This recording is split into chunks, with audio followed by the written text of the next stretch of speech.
I shouldn't have come to you with this. You can't get involved." Aria rolled her eyes. It was such a me thing to do that I couldn't help but smile despite the severity of our conversation. "Don't try to talk me out of it. I'd feel guilty if I didn't help you and you got caught," she said firmly. "And I will feel guilty if you get in trouble for helping me. I'm helping you. End of story." "How can I ever make it up to you?" "Just be happy, Gianna. Live the life you want. That's all I want." That was so typically Aria. If anyone deserved a life outside of this fucked-up world, it would be her. I pressed my lips together, fighting tears. "Shit," Aria smiled. "Come on, we need to figure out when and how to get you away. I suppose it's a bit too late to give it a try during this visit." I forced a smile, wanting to get rid of the heavy feeling in my chest. "Yeah, but you'll definitely have to run when you are in New York. You'll never escape from Father's men." Sadly, she was right. Father didn't let me out of his sight for a second. He didn't trust me. The only thing missing from my prison was leg irons. "But Romero is always around." Aria and I both glanced toward the living room where Lily was laughing at something Romero must have said. She looked so happy. "I think we can get him off our back," Aria said. "Next time Lily won't be around to distract him. I don't want her to know about this." Aria nodded. "I'll figure something out.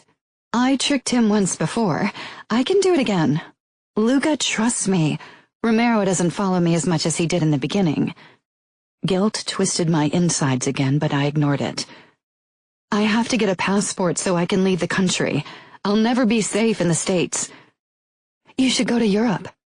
"I've always wanted to visit Sicily," I joked. Aria cracked up. "Yeah, that sounds like a foolproof plan." "I need money. Maybe I can find out where Father keeps his stack of cash." "No, he'd notice. We'll have to take Luca's money. If we wait until the last minute before we take it, he won't notice until it's too late." "Are you sure?" I asked. Aria nodded, but there was a flicker of hesitation in her eyes. "Maybe we can get money from somewhere else. I could ask one of the credit sharks for a loan. It's not like I'll be around for them to get it back," I said quickly. Aria shook her head once. "All the credit sharks either belong to the Familia or to the Bratva. That would be the quickest way to get caught." "I know I can't ask the Familia, but what about the Russian credit sharks?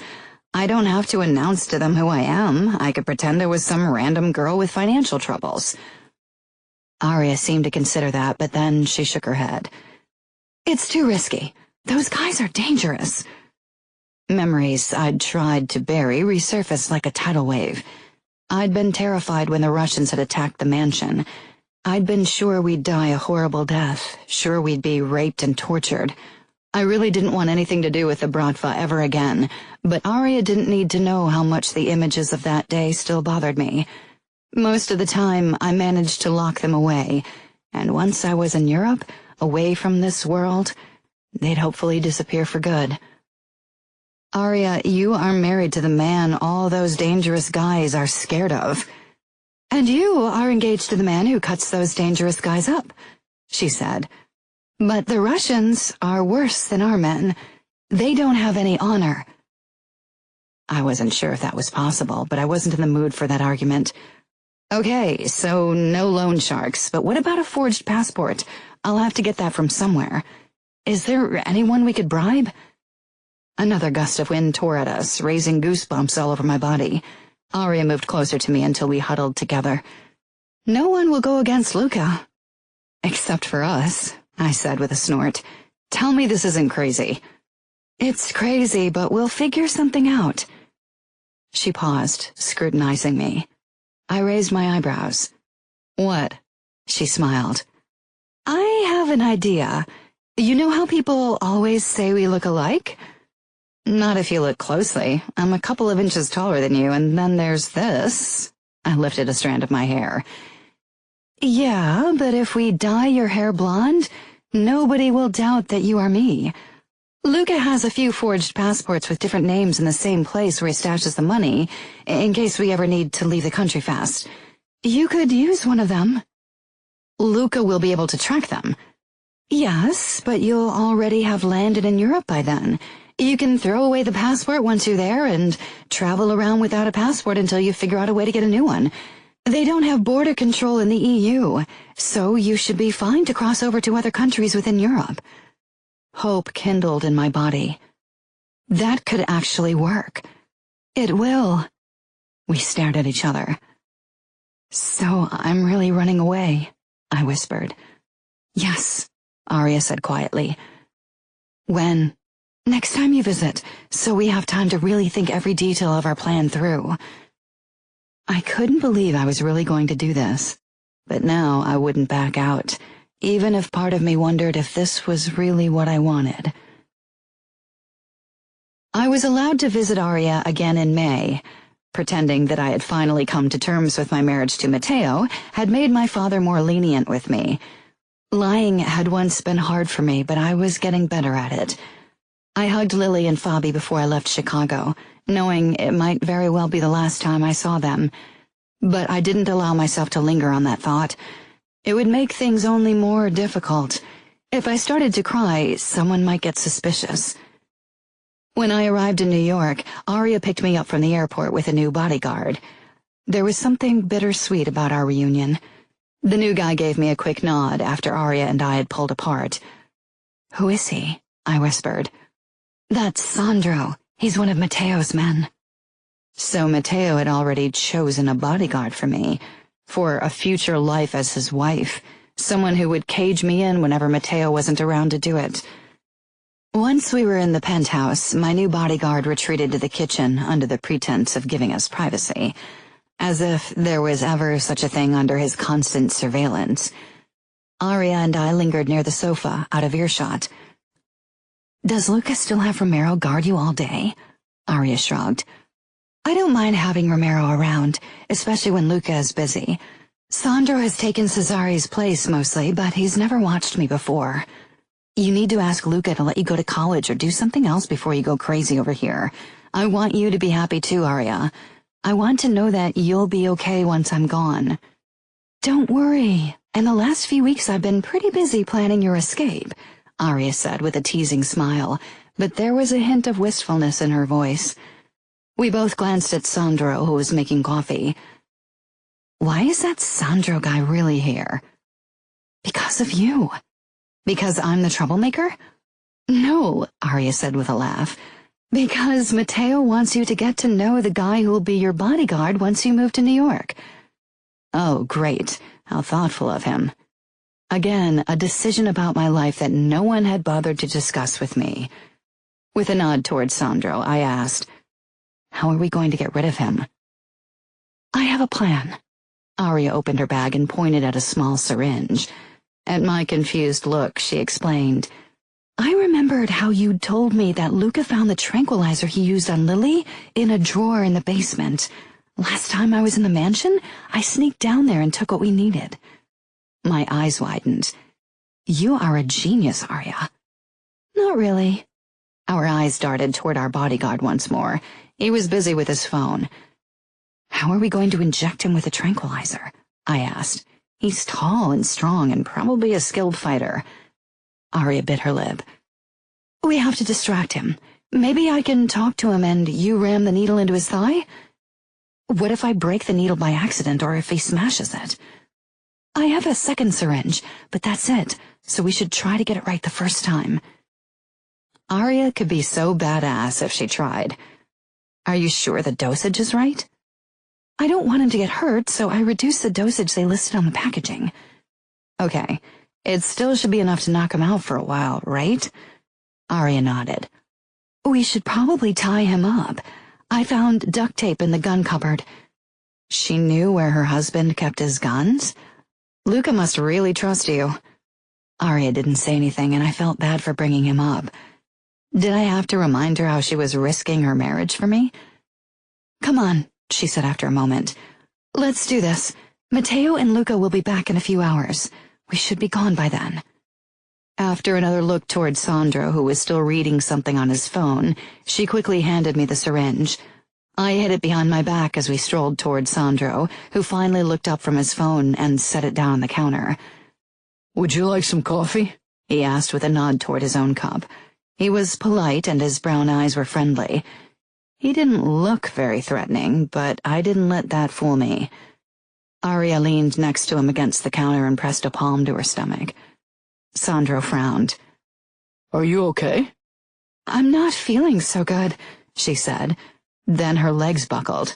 It was a bit over the top, if you asked me, but Sandro must have acted without thinking because he reached for her. My chance. My arm shot out and I rammed the syringe into the back of his thigh and injected the tranquilizer. Sandro hissed, let go of Aria, and lashed out instinctively. He caught my arm and I was thrown against the kitchen island, my back colliding painfully. I swallowed a cry. "What the fuck?" he gasped, eyes furious as they darted between Aria and me. He reached for his phone, but Aria shoved it away. It flew off the counter, crashed to the ground, and skidded over the marble. Sandro staggered toward it, his movements already less coordinated than usual. I quickly rushed toward the phone and kicked it away. "Where's the stupid tape?" Aria nodded and rushed away. Sandro glared at me. "What are you doing?" he growled. He advanced on me, his hand fumbling for the gun in his chest holster. Did he want to hold us at gunpoint? He didn't get very far. His legs gave away and he fell to his knees. He shook his head like a dog, then tried to stand again. "Aria!" I screamed. What if this didn't work? What if our plan was over before it had really begun? "I'm coming!" She ran toward me with the tape. "Grab his arms!" I tried to pull Sandro's arms behind his back, but he was too strong even in his dazed state. He shook me off. "It's not enough tranquilizer."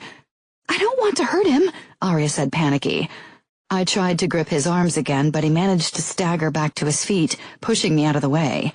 Aria moved quickly and thrust the second syringe into his leg. This time he dropped to his knees almost instantly, then fell to his side.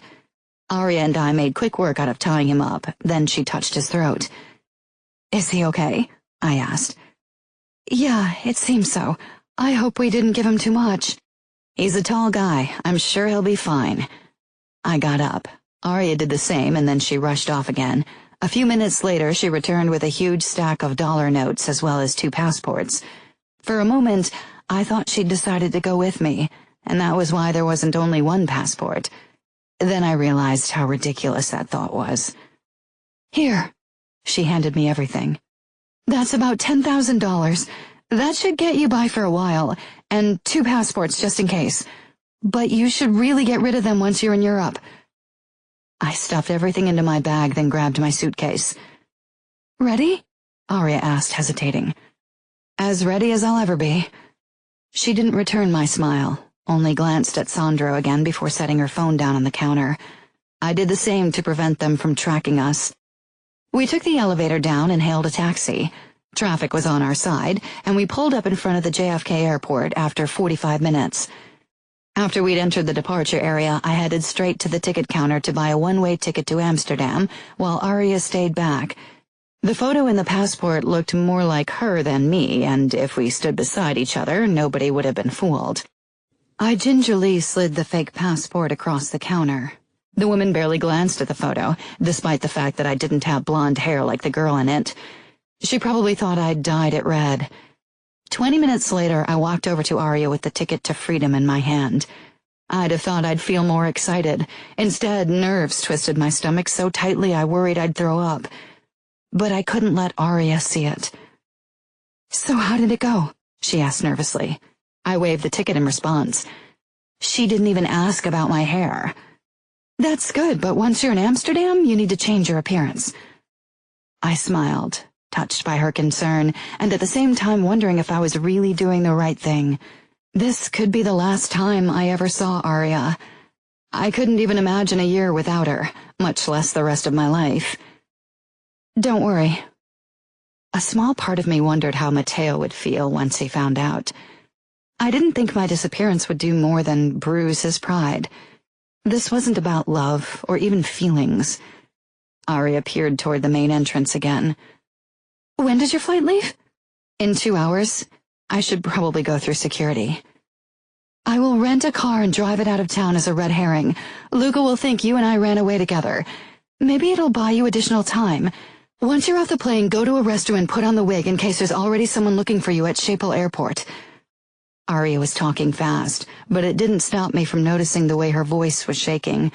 She was trying to be strong for me. I wrapped my arms around her. Thank you so much for risking so much for me. I love you. Create the blog we talked about and post an update the moment you get the chance. I'll worry if I don't hear from you tomorrow at the latest, she said, her fingers digging into my shoulder blades. Promise me you'll be happy, Gianna. Promise. I promise. Could you even promise something like that? My eyes burnt furiously, but I fought the tears. This was hard enough without me turning into a blubbering mess. I pulled back and ran a hand over my eyes. Aria had lost her fight with tears. If you ever want to come back, we'll figure something out. You said it yourself. There's no going back, I said, and finally the truth sank in. This was it. This was goodbye to the life I'd known, to my family, to my home, to everything. I took a step back from Aria, dropping my arms. She gave me an encouraging smile. I quickly turned around and hurried toward the security check. If I didn't leave Aria now, I'd lose my courage. Doubt was already eating away at my resolve, but this was my only chance. I had to take it. I needed to live my own life, needed to make my own decisions, needed to get away from the horrors of our world. The security guard didn't stop me. Nobody did. Once I was through security, I risked another peek over my shoulder to where Aria stood. She raised her arm in a wave before she walked away quickly, wiping her eyes. I watched her back disappear. My heart felt heavy, my throat tight. It wasn't too late yet. I could still go back. We could figure out some ridiculous explanation for drugging Sandro.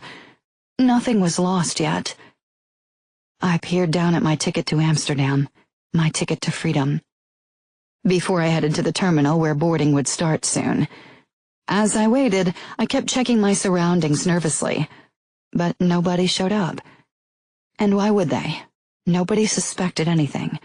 When Sandro finally woke in a couple of hours and called Luca and Matteo, I'd be on the plane. My heart was beating in my throat when I boarded the plane. It was my first time traveling in economy class. Father had always bought business or first-class tickets when we hadn't used a private jet. I was wedged between a stranger, who insisted on using my armrest, and the window. I barely dared breathing until we were finally up in the air, and even then I kept looking for a familiar face among the other passengers. It took a while before I finally settled back into my seat and relaxed. Now that there was no going back, a flicker of excitement mixed with my anxiety. This was my life, and I was finally taking it into my own hands, finally taking back control from those who had ruled every aspect of my existence until now. I was going to be free. Matteo. Luca's phone rang. Yes, Romero. Silence. Repeat that. I was checking last month's earnings for our clubs in Manhattan, but looked up at the strain in Luca's voice. His expression made me close the laptop. What's going on? Luca pushed to his feet. Romero found Sandro drugged and tied up on the floor of the penthouse. Aria and Gianna are gone. I straightened. You're fucking kidding.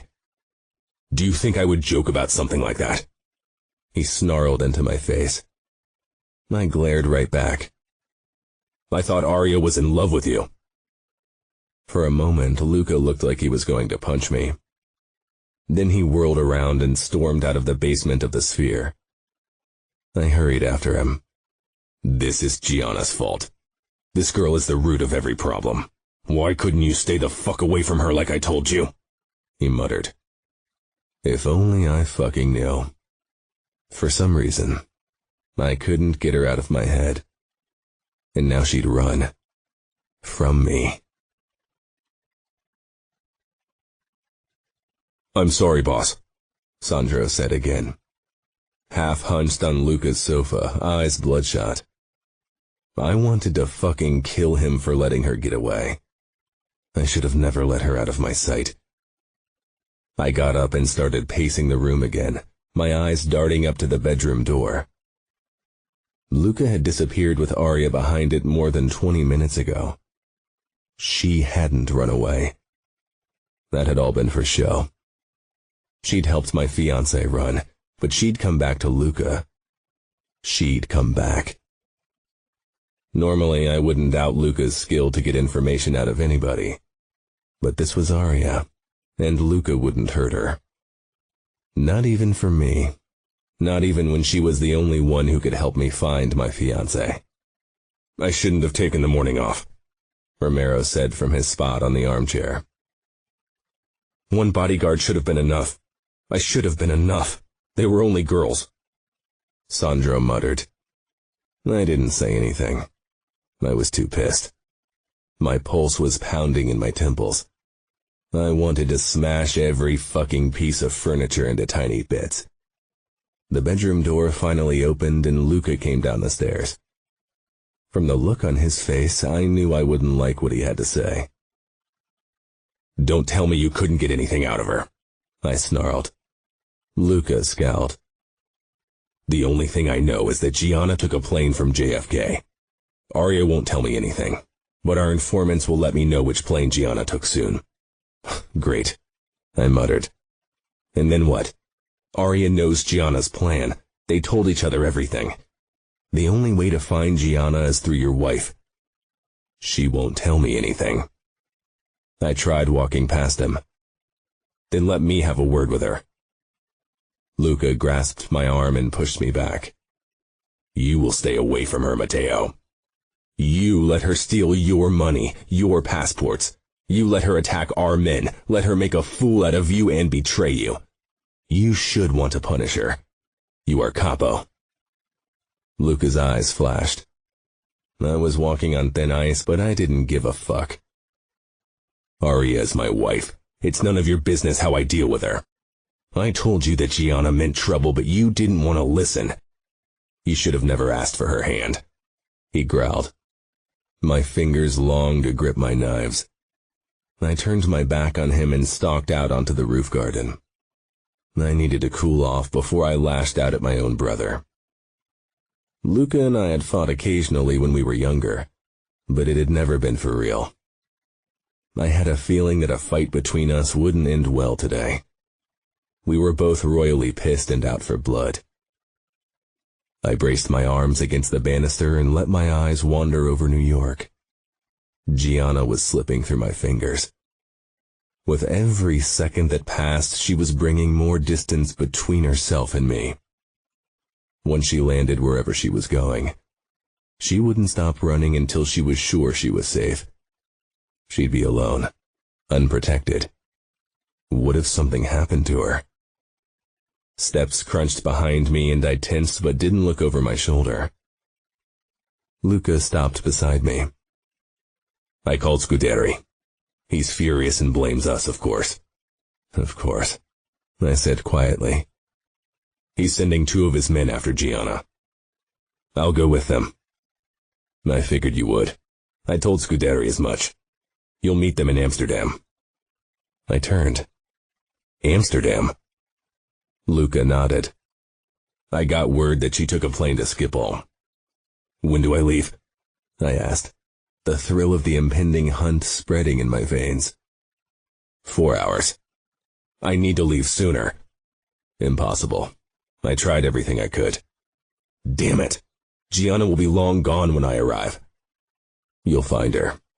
You're the best hunter I know. She doesn't stand a chance. I clapped his shoulder. You let me go, even though you need me here. You aren't of much use to me if all you can think about is Gianna. It could take weeks, I said. I won't return until I've caught her. I know. If Aria had run, I would have done the same. I nodded. I wouldn't stop until Gianna was mine. I didn't care if I had to search the entire world, if I had to turn every single stone, if I had to squeeze information out of every fucking person in Amsterdam. I would find Gianna. Chapter 7. Gianna. I barely got any sleep in the 6 hours it took the plane to reach Amsterdam.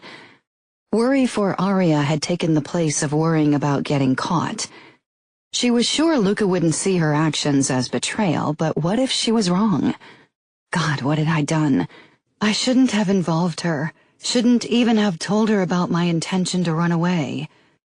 When I finally got off the plane and had successfully passed through immigration, I slipped into the first restroom I found and locked myself into one of the small stalls. At the bottom of my bag was the wig Aria had given me. It was long and blonde.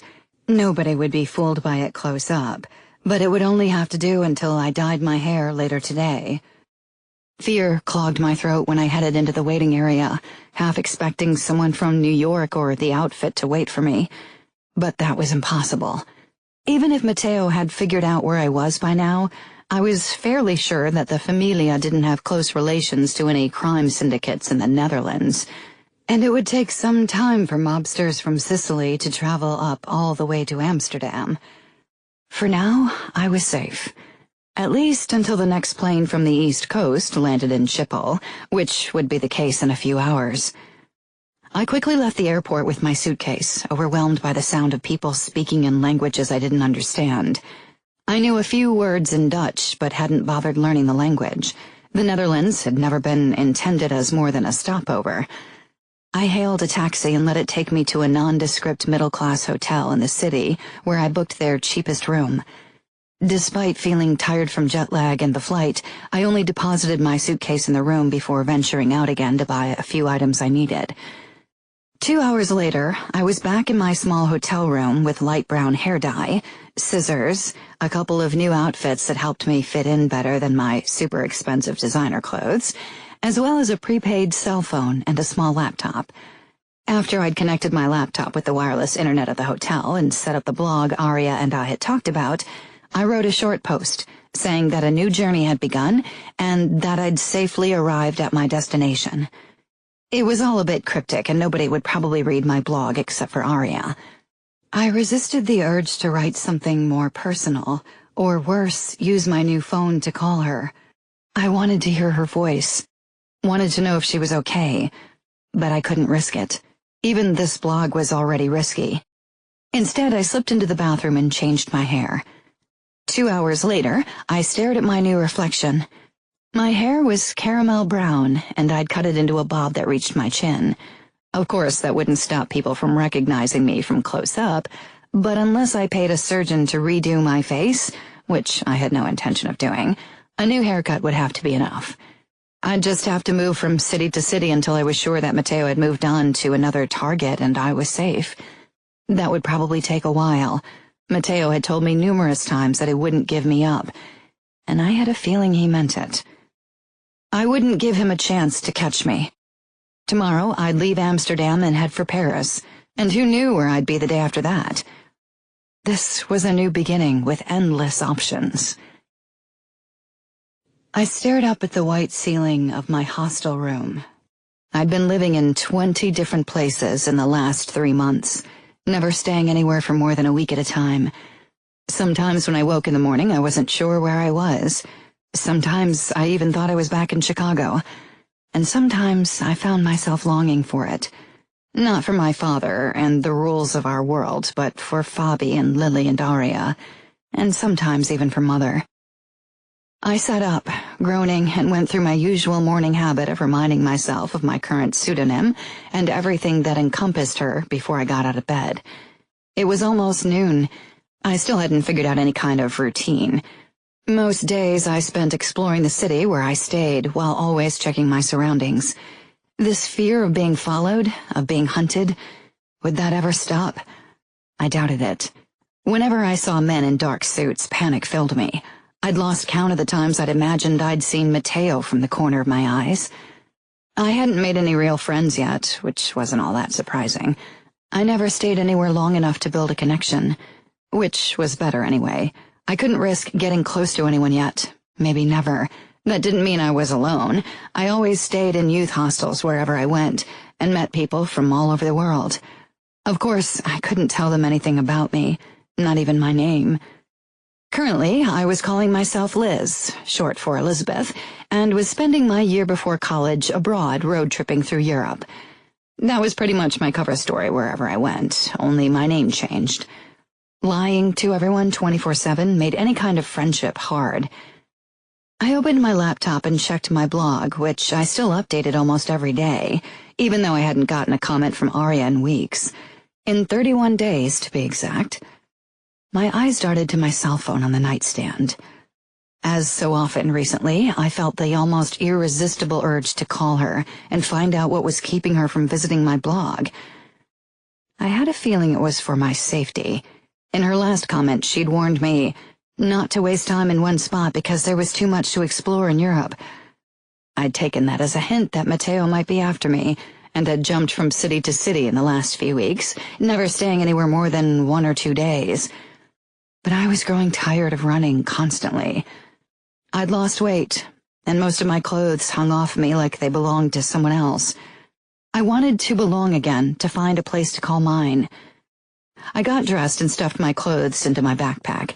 I'd gotten rid of my suitcase 4 weeks into my journey. It wasn't practical, lugging a heavy suitcase wherever I went. I didn't need most of my old belongings anyway. When would I ever wear evening dresses and high-heeled Louboutins again? That life was over. I stared down at my shabby backpack, at my cheap sneakers and jeans, and for a moment, longing for something I'd thought I'd never miss came up in me. When I decided to run away from the mob, I'd known I'd miss my siblings horribly, and so far not a single day has gone by that I hadn't considered returning to Chicago just to see them again, to talk to Aria again, to have a steady home again. But so far, I'd managed not to miss the luxuries my former life had afforded me, at least not this insistently. So why was I suddenly missing the things I'd despised? Everything I'd ever owned had been paid for with blood money, and even my flight up till this point had been financed that way. But I was scarily low on cash, and would have to find a job in the next place I stayed, though that would mean staying longer than just a couple of days, unless I tried my hand at pickpocketing, which wouldn't really be a big improvement over mob money, except that nobody got killed for it. I swung my backpack over my shoulder and exited my small room. 15 minutes later, I'd checked out and left my alter ego, Liz, short for Elizabeth, behind. I'd become someone new for my next destination, maybe a Megan. It was August, but heavy clouds draped over Vienna as I headed toward the train station. I'd loved the regal buildings, but it was time to move on from Austria. I'd been living in the same country for almost 2 weeks and was getting antsy. After I'd boarded my train to Berlin, I checked my cell phone, a stupid habit I still hadn't dropped. I never got a message from anyone. The date caught my eyes. August 15th, the day I was supposed to marry Matteo. Unwantedly, the kiss we'd shared flashed in my mind, and a small shiver ran down my back. I'd kissed 3 guys in the time since I'd arrived in Europe, all of them cute foreigners who weren't interested in anything lasting, just like me, but none of those kisses had come even close to what I'd felt while kissing Matteo. Maybe it was because he'd had more practice than any other guy. Matteo was a gigolo, there was no doubt about it. But what worried me most was that I found myself comparing every guy I met to Matteo, and they always fell short. They weren't as good-looking, as interesting, they didn't have a six-pack, and most importantly, being in their proximity didn't give me a thrill. It annoyed the hell out of me that despite being thousands of miles away from Matteo, he still held some power over me. I wish I'd never let him kiss me, then I wouldn't have that problem. I'd just have to find a nice guy who could make me forget Matteo and his annoyingly sexy and arrogant smile. Maybe my next destination, Berlin, would help with that. I only stayed 4 weeks in Berlin before I decided to move on. Something hadn't felt right, or maybe I wasn't used to staying in a place for a longer period of time anymore. At least I'd worked as a waitress for the last 3 weeks and managed to earn some money. It wasn't much, but enough to buy me a train ticket to Munich and food for the next couple of days. I didn't have anything left for a hotel room, however, so that was a major problem. I had spent too much at the beginning of my flight, never having learned to be economical. Money had never been an issue growing up. If there was one thing that women in the mob never had to forego, then it was money. I was a spoiled brat. That much I'd come to realize. The moment I arrived in Munich, I knew this could work. I loved everything about the city, but there was still the problem that I didn't have any money to pay for a room. I didn't want to spend the night on the streets. I wasn't sure how safe it would be. As I walked through the city center, I noticed a few people singing and playing instruments, and they seemed to make a fast buck with it. There was always a heap of euro coins in the hats they'd put on the ground. I could play the piano. Father had forced Aria, Lily, and me to take lessons from the moment we could talk, but I had neither a piano nor a keyboard I could use to make music. I had a decent singing voice. Definitely nothing to get excited about, but at least it didn't make people want to hold their ears. Maybe it was worth a try. A group of 3 girls with colorful hair was singing and playing the guitar at the next corner, and I headed for them. When they finally took a break, I approached them. I really hoped they spoke English. They looked to be my age. "Hey, I was wondering if you know of any places where I could do what you do and sing for people. I'm out of money, and this is pretty much my only shot at paying for a room tonight." The girls exchanged a look, and I was half convinced they hadn't understood me, when the girl with short blue hair said, in an accent I couldn't decipher, "You need a permission. The authorities are pretty strict in Munich. They'll fine you if you make music or any kind of other art in the streets without permission." Damn, is it easy to get a permission? The pink-haired girl shook her head. "No, they only hand out a few permissions and they make sure you can sing and actually play instruments before they allow you to make music here."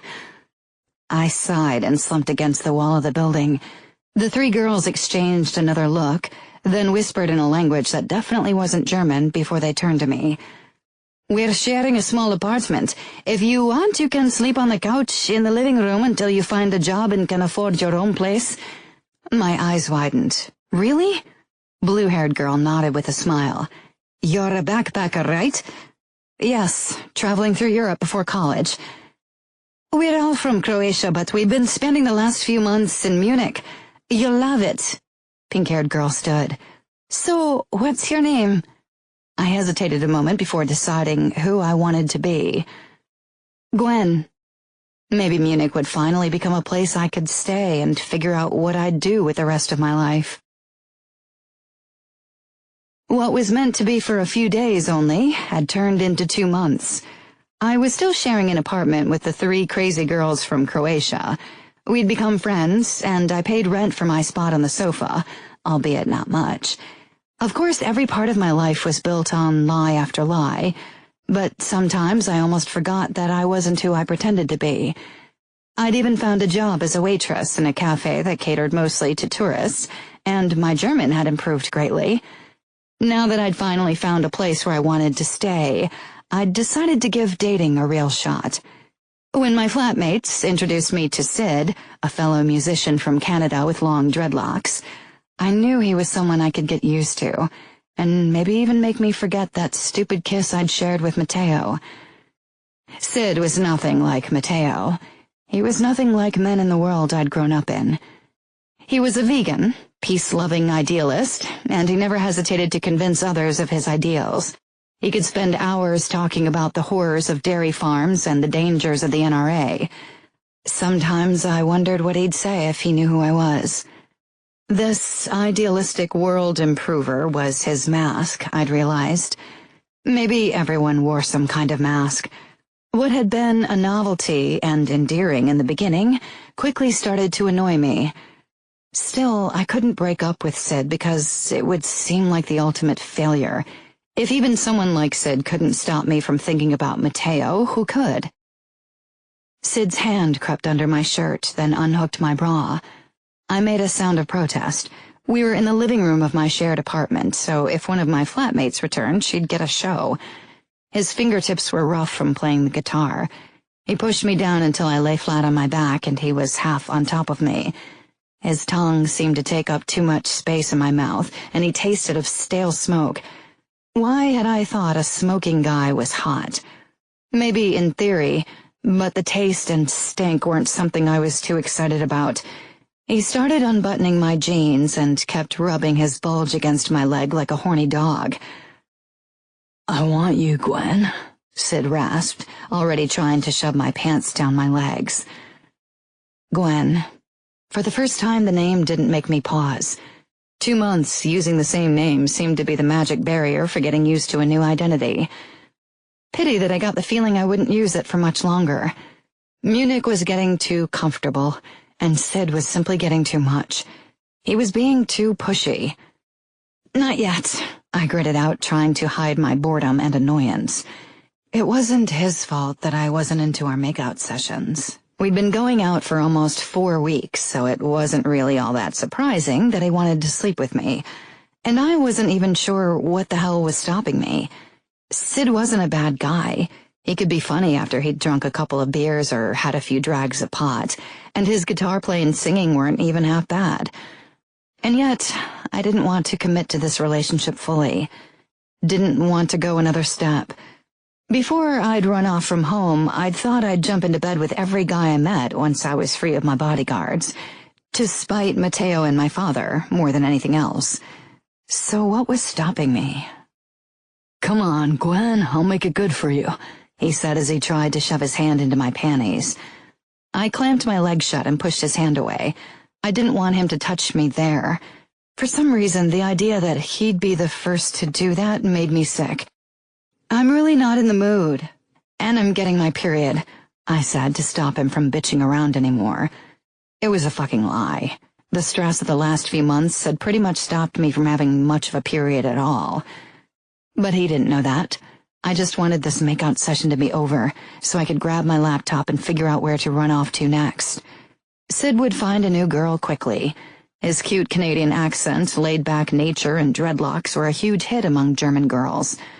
He didn't even bother hiding his annoyance, which, in turn, really made me want to push him off and tell him it was over. "You're never in the mood," Sid grumbled. "Jerk me off, at least." Anger shot through me at his demand. When I didn't react, he grabbed my hand and pressed it against the bulge in his pants. Where was the peace-loving idealist now? With a bang, the door flew open. Before either Sid or I could move, 3 men stalked in. Matteo was one of them. Oh, holy shit. Chapter 8. Gianna. Matteo was first to enter, his dark hair messy and wet from the rainstorm raging outside, his white shirt plastered to his upper body. In that moment, I almost felt silly for thinking I could ever forget him. He was more man than all the guys I'd met combined. His dark eyes settled on me, then on my hand, which was still pressed against Sid's crotch. There really was no question what he'd walked in on, and his face twisted with fury. "What the fuck, dudes?" Sid shouted. Shut up, I wanted to scream. I didn't get the chance. Matteo crossed the room in a few steps, grabbed Sid by the arm and hauled him off me. Sid landed on the floor hard, face twisting with pain, then anger. Matteo towered over me, nostrils flaring, eyes almost black, and a look in them that made me want to hide. I met his gaze straight on. He wanted to scare me. My fear was something I'd never give him. Sid stumbled to his feet and almost lost his fucking pants. He must have unzipped them at some point to make it easier for me. He headed for Matteo. I jumped to my feet, knowing I had to intervene before things got even worse. "Get out of this apartment or I'll call the fucking cops," Sid said. God, no. Matteo sent me a look that made me realize just how dangerous this situation was. Not for me, but for someone who should have never gotten dragged into the fucking misery that was mob life. "He didn't mean it," I blurted. Sid glared. "The fuck I do?" For the moment, he seemed to have forgotten about his peace-loving ideals. Matteo hadn't pulled his weapons yet. I wanted to convince myself that it was a good sign, but a glimpse at the 2 men with him made my heart plummet into my shoes. They were both my father's men, and they had already closed the door and were standing beside it with expressionless faces. A closed door was never a good thing. Nothing I could say would change their minds, because they were acting on my father's orders. They would do what he'd told them. There was only one person who could help me now. Sid got right into Matteo's face as if he wanted to punch him. Matteo didn't even twitch, only stared down at Sid with the scariest look I'd ever seen in anyone's eyes. Even without knowing who Matteo was, Sid must have sensed just how dangerous the man in front of him was. Sid took a step back, his eyes darting between Matteo and me. I jerked into motion and stepped between Matteo and him. "He doesn't know anything. Please, just let him leave." My father's men laughed, and one of them murmured something that sounded remarkably like slut. Matteo's expression darkened even further. My father's men were watching him expectantly. I'd insulted Matteo by running away, and worse, by being with another man. In our world, there was only one thing a man in Matteo's position could do to protect his honor. I'd only ever seen Matteo with some variation of an arrogant smile on his face, but there was no trace of amusement now. "I should probably go," Sid said, suddenly backing away. "This got nothing to do with me." Coward. The moment the thought crossed my mind, I felt bad. Running was really the only sensible thing for him to do. He couldn't protect me from Matteo or my father's men, but that he wasn't even going to try was something I could and would never understand. One of my father's men, Stan or something like that if I remembered him correctly, grabbed Sid by the arms. Sid started struggling like a madman, but it was obvious he'd never had a fight in his life. Stan laughed, ripped Sid's arms back sharply, then rammed his knees into Sid's back. With a cry, Sid fell to his knees, only held upright by Stan's grip. "Hey, stop it!" I shouted, wanting to rush toward them, but Matteo snatched my arm, jerking me to a stop. I whirled on him, on the verge of snarling into his face, but stopped myself. He was Sid's only chance, regardless of how ridiculous that sounded. "Please," I said, even though begging left a bitter taste in my mouth. Matteo's dark eyes didn't even flicker as he peered down at me. Expecting him to help me after what I'd done was preposterous. "Don't kill him. Just let him go. He's not a danger." "You want me to spare the fucker who had his fucking hands all over you? You let that sucker have what's mine and want me to let him walk away? That's what you want from me?" Matteo asked in a dangerously quiet voice. I swallowed down a nasty retort. I wasn't his, would never be. Nothing I had done with Sid was Matteo's business. Even if I had fucked Sid, that still wouldn't have been his fucking business. Even if I'd fucked every single guy I'd met, that still wouldn't have been his business. I needed to tell him that I hadn't slept with Sid. Maybe it would placate him if he knew I hadn't given everything away. His ego would love that there was still something he could take from me. Pride kept my lips sealed. "We should head out. Someone might have heard when we kicked the door in. Let's get rid of this asshole and move on," Stan said, knocking his knee into Sid's back again. Sid's eyes were huge as I flitted back and forth between us. "Silence," Matteo said sharply, and Stan snapped his lips shut. I reached for Matteo's arm, my fingers digging into the damp material of his dress shirt, feeling the hard muscles beneath. I had to swallow my fucking pride if I wanted to save Sid's life. "Matteo, it's not—" My words were cut short by the stoic crack of a suppressed gunshot. I froze, eyes flying to the source of the noise. The other made man was pointing a Glock with a silencer at the spot where Sid's head had been moments before. He was slumped forward, head hanging limply and blood dripping to the ground. Stan let go of Sid's arms. The body toppled over and landed on the ground with a resounding thud. I stared and stared. Slowly my hand slid down Matteo's arm. "Did I give you the fucking order to kill him?" Matteo snarled.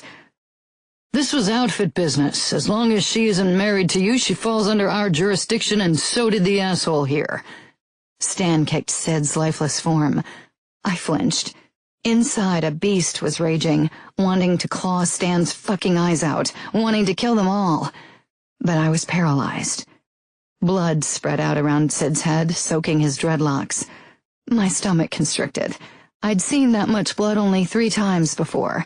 The first time when Luca cut off Raffaele's finger, the second time on Luca's shirt after he'd dealt with the guy who'd drugged Aria, and the third time when the Russians had attacked us. It didn't get easier, as some people said, as even I had suspected. I had a feeling it never would. Stan nodded toward me. What about other witnesses? You don't live here alone. I blinked, terror gripping me so hard I could barely breathe. I couldn't let them kill my flatmates as well. The girls had been nothing but kind to me. They didn't deserve that. My eyes found Matteo. His gaze searched my face before he turned to my father's men. We're done here. Stan looked like he wanted to protest, but the other guy nudged his shoulder. With a glare at me, Stan opened the door and checked the corridor. Clear. Let's go. I turned to Sid's body again. Matteo wrapped an arm around my waist. I didn't look his way. I couldn't avert my eyes from Sid, as if my attention was the only thing that anchored him to life. He was long gone. Pieces of his brain dotted the Red Sea on the ground. Matteo steered me toward the door, then down the corridor. Stan was in front of us, while the other man made up the rear. Surrounded. I was surrounded. I should have tried to run away. The odds had always been against me. It had never stopped me before. Maybe this was my last chance to escape. Once back in the States, I'd be trapped. Giving up wasn't in my nature. I'd always fought my own battles, but so far only I had to pay the price for my courage. Tonight, an innocent, someone who'd never been sullied by the darkness of my world, had paid with his life for my dreams, for my wish for freedom, for my selfishness. I'd thought I could evade fate, could outrun a world of blood, but had inadvertently dragged innocence into that world. Could I live with that? I wasn't sure. Maybe it was in our nature to bring misery and death to everyone around us. Maybe that was why it was best for us to stay among ourselves. Hadn't Aria said something along those lines a long time ago? Aria. I'd finally see her again. That was the good news I was clinging to right now. She'd get me through this. She always did. Matteo's grip on my wrist was painful.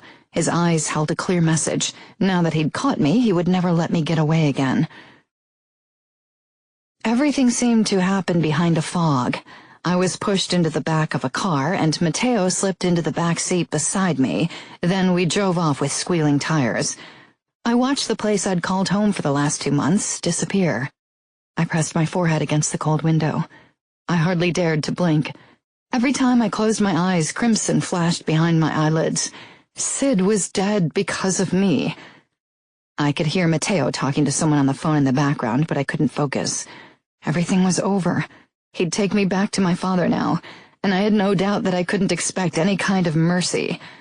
I had betrayed not only the outfit, but also New York, had made my father and Matteo lose face. I would be punished. I glanced at Matteo, who was glaring at the back of the front seat. I quickly fastened my bra again and put it back in place. Of course, Matteo noticed. I could tell he was furious. I wondered what kind of punishment he had in mind for me. I'd been on the run for 6 months. He couldn't possibly want me for any other reason than revenge. I knew the rules. I wasn't worthy of marriage anymore. Matteo probably already had a new fiancé, and once he'd dealt with me, he'd move on with his life. If he'd wanted to kill me, he would have done so already. That didn't mean Father wouldn't do it the moment I set foot on Chicago ground. We pulled up in front of an airport hotel, and Matteo turned to me, his eyes holding a clear warning. We'll spend the next few hours until our flight here. If you try to ask anyone for help, this will end in a bloodbath. Understood? I nodded. Then Matteo pulled me out of the car with him and led me inside.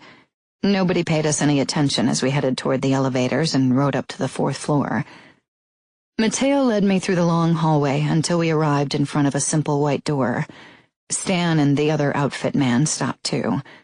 She should come into our room with Carmine and me. She's still part of the outfit, Stan said, his eyes sliding over my body. I knew what he and the other guy would do to me if I came into a room with them. She's mine. I won't let her out of my eyes again. Now fuck off. Gianna and I have matters to discuss. Matteo growled. He slid the keycard into the slot and opened the door. Stan and Carmine exchanged a look but didn't protest.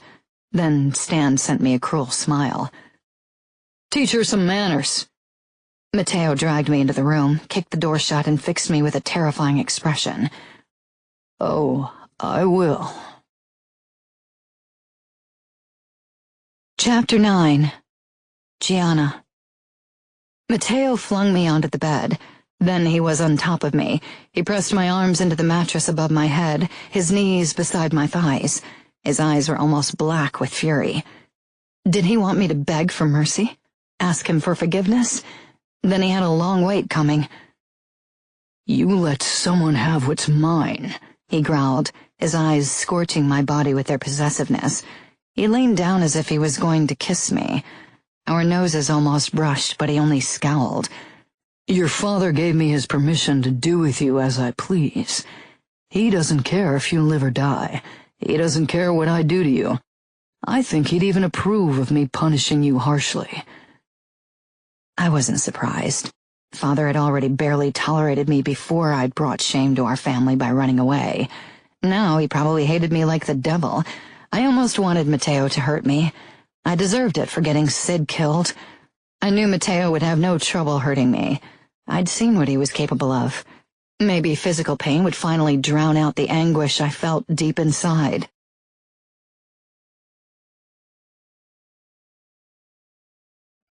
Matteo. Gianna didn't say a fucking thing, as if she couldn't care less what I did to her. I tightened my hold on her wrists to see if she would finally show some of that fire I was used to from her. But despite a small wince, she didn't react. I hated what she'd done to her hair. It was light brown, no longer the fiery red I loved. At least she hadn't cut it off. My eyes were drawn to the sliver of naked stomach that peeked out where her shirt had ridden up. The thought that someone else had touched her there, had touched her everywhere, made me want to tear everything down. She was supposed to be mine. Mine alone. For a moment, the fury was so blinding I wanted to hurt her. Wanted to show her that she belonged to me. Wanted to fuck her so hard that she forgot everything else. I gripped her waist, my fingers brushing over her soft skin. Mine. Only mine from now on. Her father had told me I could use her as I saw fit before I took her back to him. Nobody would blink an eye if I took from her what had been mine for the taking in the first place. She tensed under my touch, but still didn't say anything. Her eyes were resigned. No hint of her usual temper. She didn't fight me, didn't do anything. She reminded me of a rag doll. She probably waited for me to do what everyone expected me to do. To fuck her even if she was unwilling. To hurt her until she begged me for forgiveness. And I could have done it, but I didn't want to. Despite what she'd done and how bad she'd made me look, I still wanted her. And not just her body. "Being submissive isn't like you," I said quietly. Her pulse sped under my fingertips. It was the only sign that she wasn't as indifferent as her expression made me want to believe. Maybe she didn't care what happened to her because she was heartbroken over the bastard I'd found her with. The idea sent a new spike of wrath through me, and I quickly released her before I lost control. I slid off her and sat on the edge of the mattress, trying to ignore the look of surprise and shock crossing her face. I glared at the floor, clenching and unclenching my hands. If Carmine hadn't killed the fucker, I would probably have done it. I still wanted to do it, wanted to slice the part of his brain out that harbored the memory of Gianna's body under him. Gianna sat up slowly, carefully as if she thought I might attack if she moved too fast. "Aren't you going to rape and torture me?" I almost laughed. That's what everyone expected. Most men in our world even thought she deserved it. I turned to her, my gaze tracing her beautiful face. Even more beautiful than my memory had made me believe. Even now when she was pale and her eyes were puffy from tears. "Did you think I would?" I asked in a surprisingly calm voice. Some of my anger was suddenly gone now that she was watching me with her wide blue eyes. Yes, my father's men definitely thought you would. Didn't you see their expressions? They probably hope that you'll give them a go at me once you're done with me. Of course. They told me so numerous times while we've been on the hunt. I knew what they thought was happening right now. Fuck. Part of me wished they were right. I wasn't the good guy. I don't give a fuck about your father's men, and I don't give a fuck about your father. And if they lay a single finger on you, I'm going to kill them. They won't hurt you. Nobody will. Her brows crinkled. Once I'm back in Chicago, Father will punish me. Did she really think I'd hand her over to her asshole of a father? I hadn't hunted her for 6 months only to give her up. I smirked. You aren't going back to Chicago, Gianna. You're coming to New York with me. Hope and relief crossed her face. To Aria? Is she all right? Did she get in trouble because she helped me? Somehow her response annoyed me. Aria is fine, I said, before I stood and walked toward the window. I kept my back to her when I asked, "That guy, did you love him?" I wasn't sure what I'd do if she said yes. I couldn't hurt that fucker anymore, and I didn't want to hurt her. So what could I do? Kill someone else? Preferably the 2 assholes from the outfit who'd been grating on my nerves for too long. And maybe while I was at it, I'd kill her fucking father the next time I saw him. "Sid?" she asked in a shaky voice, and I almost lost it right then. I scowled at her over my shoulder. Her eyes were actually moist with fucking tears. "I don't care what his name was," I growled. Fuck, I wanted to kill that guy so badly. I'd have paid $1 billion if there were a way to resurrect the asshole, only so I could kill him again. Slowly, painfully. "His name was Sid," she said stubbornly, a familiar glint returning to her eyes. She still hadn't answered my question. "Did you love him?" "No," she said without hesitation. "I barely knew him." I would have rejoiced if she hadn't started biting her lower lip like she was fighting tears. She looked fucking sad, and then a tear slid out of her left eye. She blinked a few times. "If you didn't love him, then why are you crying?" She glared as if she was the one with reason to be angry. "You really don't know?" "I'm a made man, Gianna. I've seen many people die. I've killed many myself. And right now I wanted to kill again more than anything else in the world." "Sid didn't deserve to die. He died because of me. He never did anything wrong." "What the fuck? Really?" "He touched the wrong girl. He died for touching what wasn't his to touch." Gianna shook her head. "You wanted to kill him yourself, didn't you? That's why you stopped Stan, not because you wanted to spare Sid's life." Did that really come as a surprise to her? For someone who was convinced I and every other member of the mob were monsters, she seemed oddly surprised by my desire to kill the asshole who pawed at my fiancé. Before I could reply, my phone rang. Luca's name flashed on my screen. I had only sent him a short text while I was in the car. He'd tried calling me, but, except for a quick talk to the pilot of our private jet, I hadn't been in the mood to speak to anyone. But knowing Luca, he wouldn't give up. Stifling a groan, I picked up, turning away from Gianna again. "A text with 'I got her.' That's all I get from you?" he said angrily. "I was busy."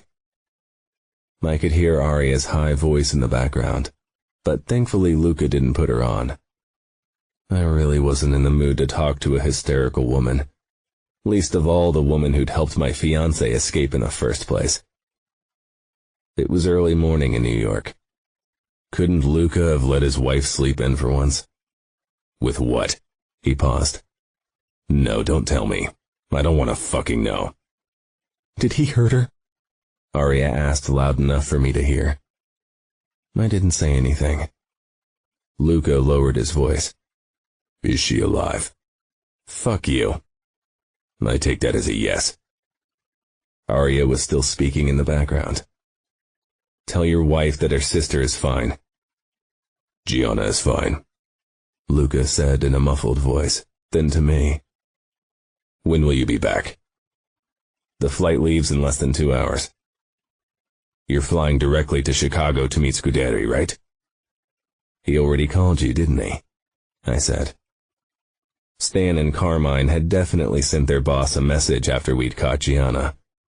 That meant, of course, that he knew about Sid too. Of course he did. His daughter has been on the run for 6 months. This is big news. Don't tell me he's happy to have her back. No, at least not for the same reason Aria is. He wants to see her punished. She made him lose face, and you too. From what I heard, you caught her with another guy. You realize the news will spread like wildfire. Scuderi is eager to make a public show out of punishing Gianna. He expects you to help him with it. I gritted my teeth. I don't give a fuck. I'm not taking her to Chicago. If he wants to talk to her, he can come to New York. You want to protect her after what she did? Yes. Matteo, this is outfit business. She isn't your wife, and nobody expects you to marry her after she went around fucking with half of Europe. Careful, I hissed. Damn it. Can't you just get over her? Fuck her, it's not like it matters anymore. And then hand her back to her father. Is Aria still around to hear you talk about her sister like that? I asked. No. I need to think about the familia. Gianna brought this upon herself. You have to take her to Chicago, Matteo. I won't risk war over her. Fuck you, Luca. You're my fucking brother. Shouldn't you be on my fucking side? Not when you've lost your fucking mind. Fuck you. Luca sighed on the other end. Listen, I'm not saying that you should abandon her. Take her to Chicago and pretend you're delivering her to her father. Then make a deal with him. She's still promised to you, so he won't refuse you. He'll probably be glad to have her off his hands. Aria and I will be flying over there too. I'm emailing our pilot right this moment. You won't have to deal with this alone. Okay, I'm taking her to Chicago. But I'm not leaving without her, no matter what Scuderi says. She's mine. All right, but I doubt there will be any problems. And believe me, I have no interest in letting Gianna get hurt by her father. Aria loves her sister, and I want Aria to be happy. So I won't let Scuderi kill or hurt her. We'll bring her back to New York with us, even as your wife if that's really what you want. You'll go against Scuderi if he disagrees for some reason. I will. For you and for Aria. Swear it. Luca sighed again. I swear it. You and Aria are going to be the death of me. I almost smiled but hung up.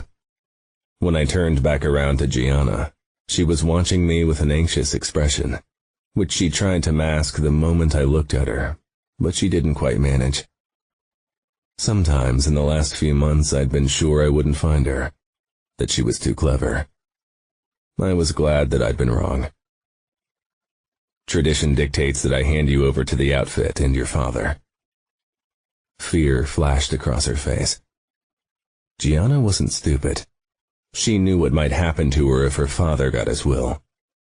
I wasn't sure if Dante Cavallaro would intervene, and I didn't give a fuck. Protectiveness washed over me. They had no right to decide about her fate. This was my chance to show her that she'd been wrong to run away, that I was the right guy for her. For a long time she stared at me, her face unguarded and vulnerable. This was a side of her I'd only seen twice before. When Aria had been drugged, and when Gianna had been in the hands of the Russians. I was still angry at her, still fucking furious, especially because I knew she'd run away again if I gave her the chance. But part of me was simply glad to have her back. I will take you to Chicago, but I won't leave your side, Gianna. I won't give you the chance to run from me again. Gianna. After what had happened today, I wasn't sure I'd ever risk another escape. Matteo's phone rang again and he cursed. I was glad for the distraction. The intensity of his gaze had spoken to a part of me I'd tried to fight ever since the kiss. I lay back down, but the moment I closed my eyes, images of Sid's body flashed through my mind. Even if Matteo hadn't killed him, that didn't mean it wasn't his fault. He'd have done the same if Carmine hadn't acted first. I must have dozed off because I jerked violently when something touched my arm. My eyes flew open and I found Matteo hovering over me. He straightened with a wry smile. Sid's death doesn't seem to bother you too much if you can fall asleep like that. I sat up, glaring, knowing he was being cruel on purpose, but at the same time wondering if it was true. Was I that callous? Was I more like Matteo than I wanted to admit? No. I had dreamed about Sid's death, and my chest felt like it was in a vice when I thought about him. We need to get going. Our flight leaves soon. Matteo grasped my wrist to pull me to my feet, but I wrenched it away, suddenly angry. Matteo reached for me again, jerked me to my feet and against his body. Careful, Gianna. Less than 2 hours ago I saw you messing around with another guy. I pride myself for my control, but there is a limit to what I will take from you. I swallowed my words and let Matteo lead me out of the room. Stan and Carmine were already waiting in the corridor. Their eyes scanned me from head to toe, then Stan said, "She's still surprisingly unscathed. If my fiancé had gone around fucking other men, I'd have beaten her to a bloody pulp." "Do I look like I care about your fucking opinion?" Matteo asked dangerously. I chanced to look at him, wondering why exactly he wasn't doing what Stan had suggested. I decided to keep my mouth shut for now. Self-preservation wasn't my strong suit, but I wasn't completely suicidal, even if death might be preferable to what Father had in mind for me. 20 minutes later we boarded the private jet at the outfit, and I took a seat next to the window. Matteo sat across from me, but he didn't make conversation.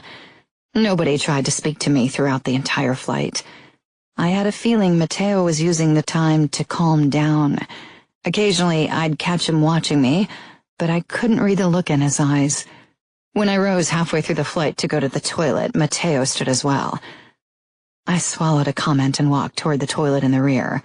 When Matteo didn't back off, even as I opened the door, I couldn't hold back anymore. Self-preservation be damned. "Are you going to watch me pee? It's not like I can escape by jumping off the plane." "I wouldn't put it past you to try and kick a hole into the wall of the plane to kill us all." Was he being serious? The corner of his mouth twitched, but then his expression hardened again.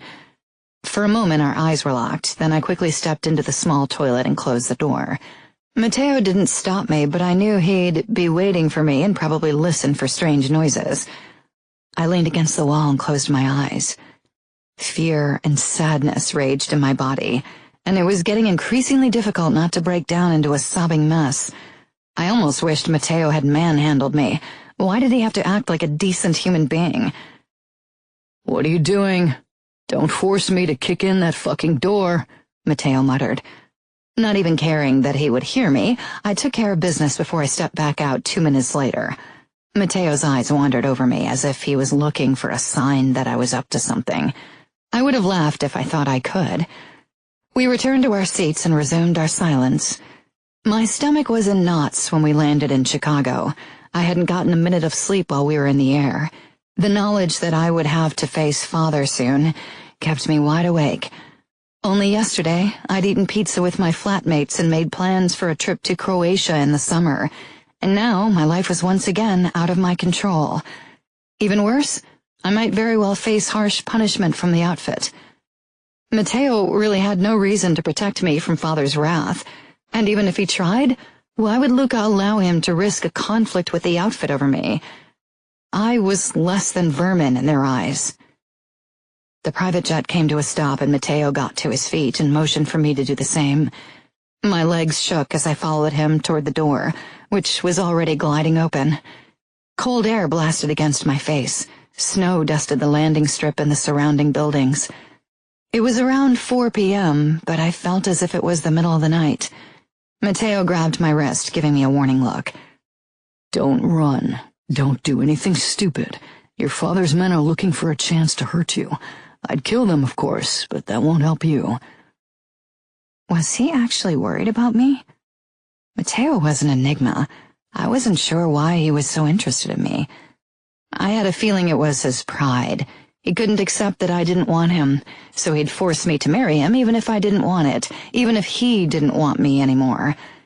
If he really cared about me, he would let me go. No, this was a power play. Emotions had nothing to do with it. Don't worry, I want to see Aria. He shook his head. This isn't the right moment for your snark to return. Your father won't appreciate it. Then why was he almost smiling if he thought it was such a bad idea? The door was fully down, and Matteo led me down the few stairs, his fingers around my wrist, unwavering.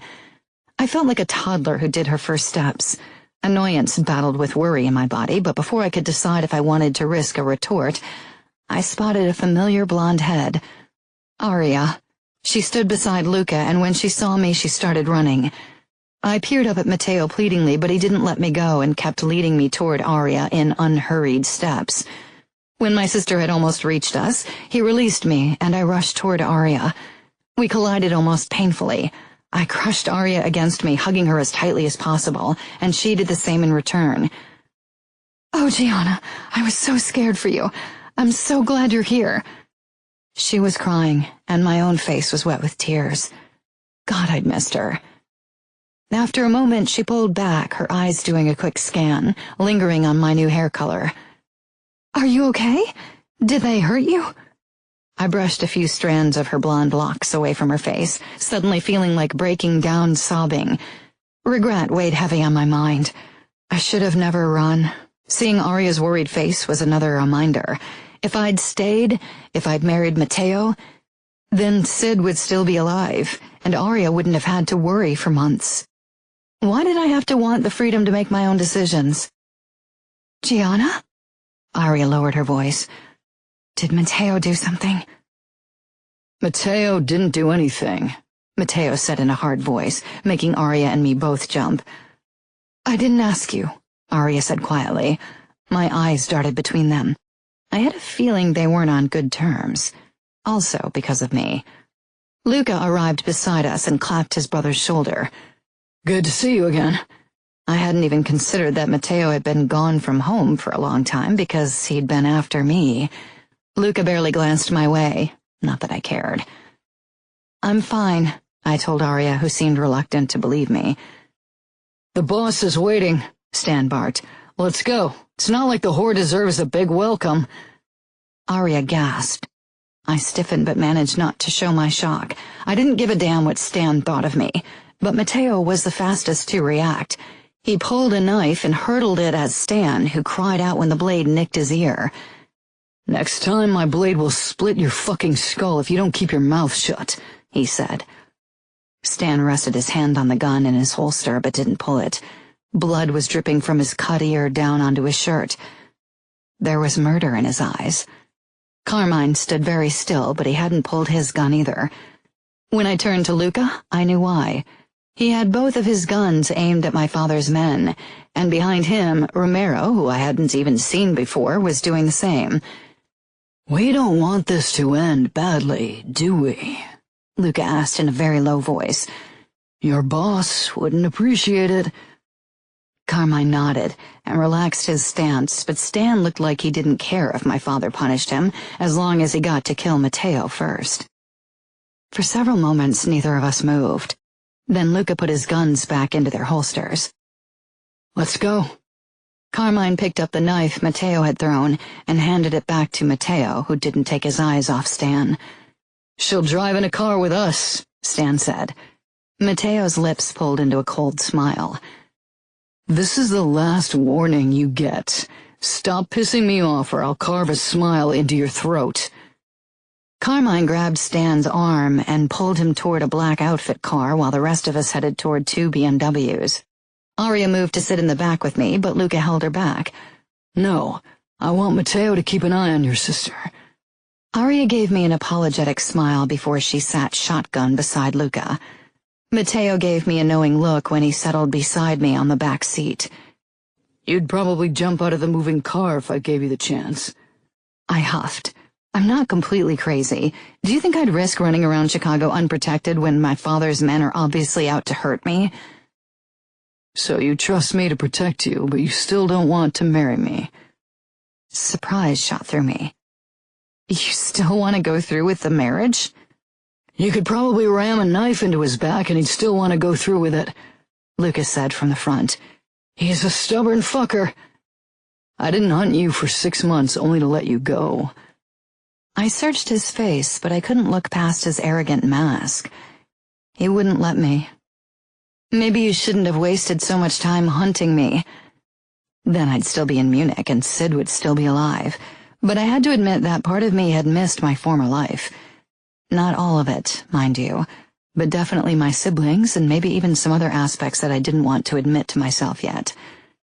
Matteo didn't say anything, but his lips tightened. The rest of the drive passed in tense silence. I tried to hide my nerves as we pulled up in front of my old home. What would Father do to me? Chapter 10. Matteo. The outfit car came to a stop in front of the Scuderi villa and Luca parked the rental BMW right behind it.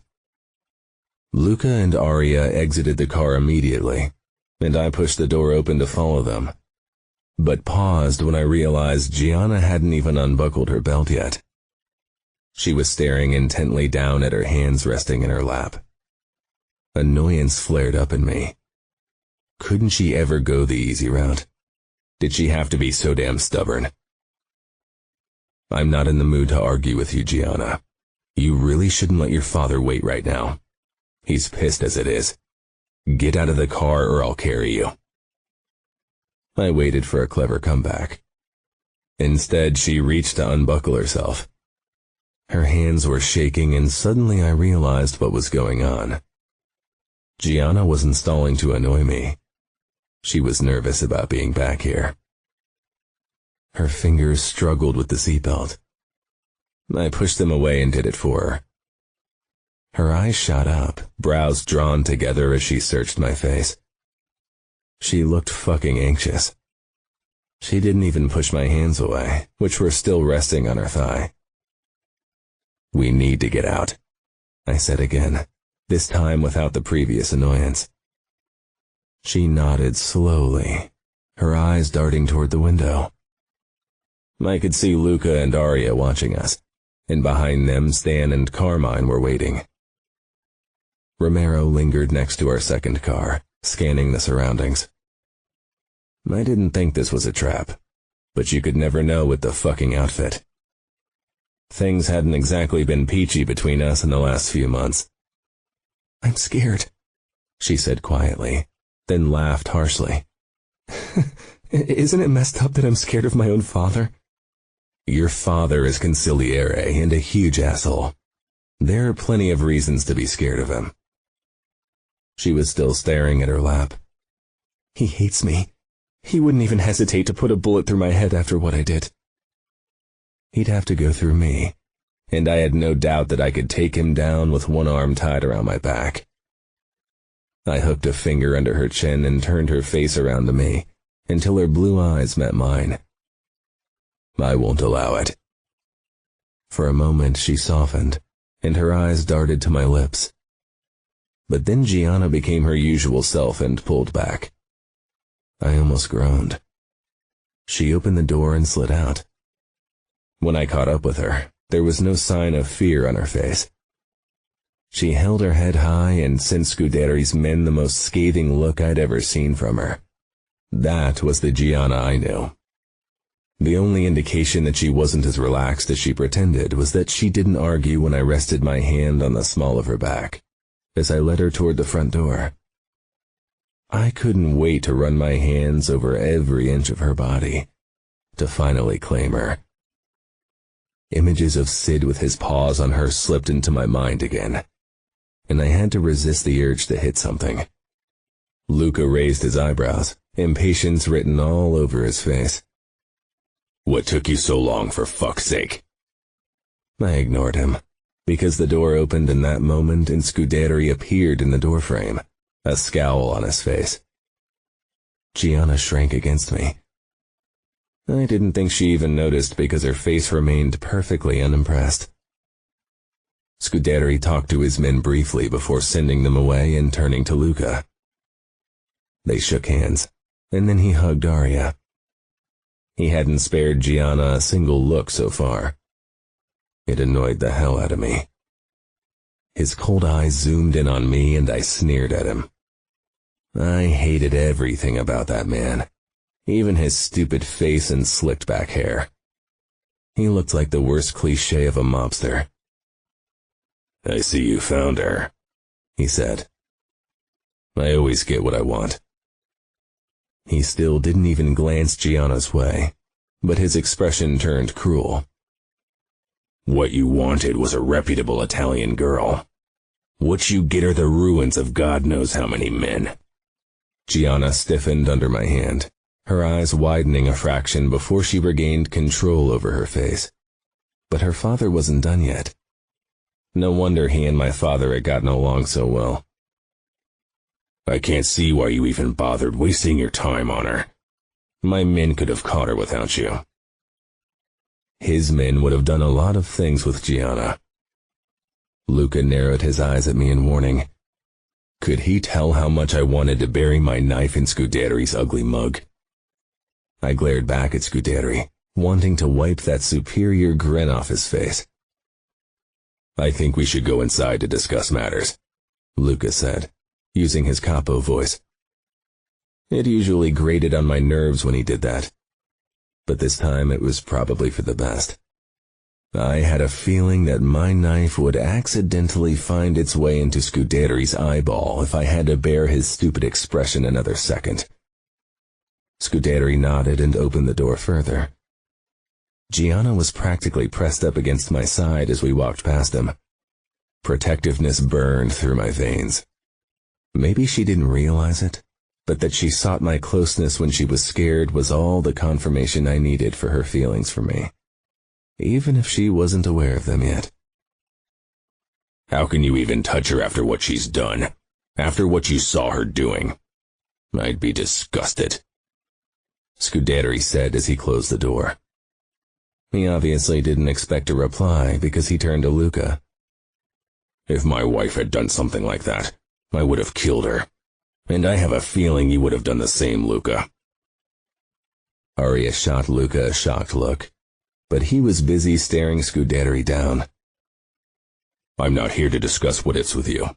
I want to have this settled once and for all. You promised us something, and I expect you to deliver." "What I promised isn't available anymore." Scuderi nodded toward Gianna. "But if you want damaged goods, I'm sure we can come to an agreement. Dante is waiting in the living room for us. This is foremost outfit business, and Dante will have the last word on the matter." Luca met my gaze, warning clear in his eyes. "Then let's go. I have better things to do than chit-chat with you, and I'm sure we can come to an understanding that will benefit all of us." I didn't give a damn about Dante or Scuderi. I was taking Gianna back to New York with me, even if I had to gut every single outfit asshole in the process. Gianna. I was trying very hard to keep a neutral expression, but it was incredibly hard. To my embarrassment, Matteo's hand on my back really helped me focus. His expression, on the other hand, only fueled my own anxiety. He looked like a man out for blood. I chanced to look at Luca and my father, who weren't bothering to dish out pleasantries either. Things had taken a definite turn for the worse since I'd left. If Luca was acting barely civil toward my father, relations between the outfit and New York couldn't be good right now. Aria gently touched my arm, eyes full of worry. I forced a smile, but it must have been off because she only frowned in return. Damn it.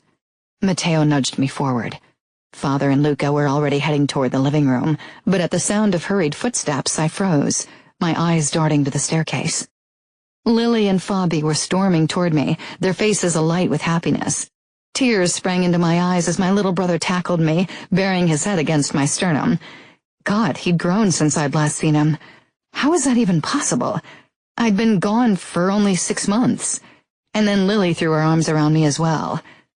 "We missed you so much," she whispered tearfully. Fabi's hold on me was making breathing difficult, but I didn't care. I hugged them back just as tightly. While I'd been on the run, I'd barely dared thinking about my family because it had felt like a chasm was ripped into my chest every time I did. "Didn't I tell you to keep them upstairs?" Father hissed, causing me to look up and find Mother coming down the staircase hastily. "I'm sorry, they were too quick," she said in a meek voice. Her eyes flitted over to me briefly before she returned her gaze to Father, without a word to me. I swallowed. So this was it? Because I hadn't done what they wanted, I was dead to them? I'd known Father would condemn me, but I'd hoped at least Mother would be happy to have me back. "Lily, Fabi, back to your rooms." "But Father, we haven't seen Gianna in forever," Fabi grumbled. Father crossed the distance between us in 2 quick strides and wrenched my brother and sister away before shoving them toward Mother. "Upstairs, now." Fabi jutted his chin out, and even Lily didn't move. Father's face was turning red in anger. "It's okay," I told them. "We can talk later." "No, you can't. I won't have you around them. You are no longer my daughter, and I don't want your rottenness to rub off on Liliana," Father said, eyes hard. I wasn't even sure what to say to that. He didn't want me to see my own sister and brother anymore. "That's bullshit," Matteo said. "Matteo?" Luca warned. He was already gripping Aria's wrist to keep her from interfering. "This isn't our business." Father glared. "That's right. This is my family, and Gianna is still subject to my rule. Don't you ever forget that." "I thought I wasn't your daughter anymore, so why do I have to listen to a word you say?" Matteo gripped my waist tightly. What? He could provoke my father, but I wasn't allowed to? "Careful," Father said. "You are still part of the outfit." "We shouldn't let Dante wait any longer," Luca said. This time we actually moved into the living room without incident. Dante Cavallaro was waiting in front of the window, talking on the phone. He hung up and turned to us. I had to suppress a shiver when his cold eyes settled on me. The Iceman indeed. Suddenly I was really scared. This was serious. I couldn't remember the last time I'd felt so horribly helpless. "Luca, Matteo, Aria," Dante Cavallaro said in his emotionless voice. "Gianna." I jumped in surprise. I'd figured he'd pretend I was beneath a greeting like my father had done. "Sir," I said, bowing my head slightly. I hated doing it, but I knew what was good for me. "You realize that what you did was betrayal?" Dante asked. I wasn't sure what to say. If I agreed, I'd be screwed, and if I didn't, I'd infuriate the man who could decide to have me killed. "Gianna is my fiancée, and if she hadn't run, she'd be my wife by now. I think it should fall upon my brother as capo of New York to determine if she deserves punishment." My eyes flew from Matteo to Luca, whose hard eyes sent another shiver down my back. "That's ridiculous," Father muttered. Dante didn't look offended, though. "I take it you still want to go through with the wedding?" "Yes," Matteo said without hesitation. Nobody bothered to ask what I wanted, of course, but I knew better than to open my mouth. Not when things could end really badly for me. Dante gestured Father closer, and they talked quietly for a moment. Father didn't look pleased in the least. "I won't make this an official outfit matter. I won't stop you from going through with the wedding. If you don't, however, I won't have a choice but to punish you," Dante said to me. He nodded toward Matteo before turning to my father once again. "I'll hand this over to you since Gianna is your family, and I hope at the end of this day there'll be an agreement that allows us to work together peacefully." With that, he stepped back and motioned for Father to take over. "Can you really afford to welcome someone like Gianna to New York? As a new capo, your people expect you to protect traditions and treat traitors without mercy, Father said to Luca. My men accept my decisions, Luca said, but there was a hint of warning in his voice. Whatever that decision will be. Suddenly, I wondered if Luca would really burden himself with me. It wasn't like I wanted to become part of the familia, but if the choice was between staying in my father's territory and living in New York with Aria, then I knew what I'd choose. Looking like he was on the verge of pulling his knives, Matteo walked over to Luca to discuss something quietly, and Aria used the moment to join me. I gave her a grateful smile. My brother will take your daughter off your hands, despite her transgressions. I think that's a very generous offer on our part. You should be glad that you don't have to look for a new husband for her. Father scoffed. As if I'd find someone. I wouldn't waste my precious time like that.